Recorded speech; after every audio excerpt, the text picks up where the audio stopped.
अस्सलाम वालेकुम।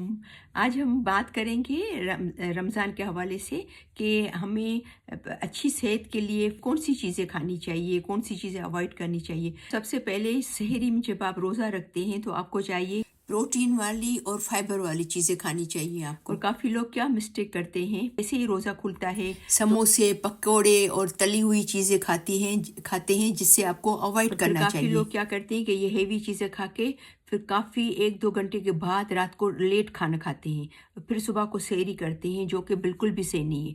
आपको चाहिए कि पहले खजूर, पानी, जिससे भी आप फ्रूट से रोज़ा खोलते हैं, फ़ौरन उसके बाद थोड़ी ही देर में नमाज़ वगैरह पढ़ के आप अपना खाना खा लें। ताकि क्या होता है कि फिर काफ़ी लोगों को एसिडिटी का प्रॉब्लम, हेवी फ़ील होता है, सहरी में भी खाने का दिल नहीं लगता है।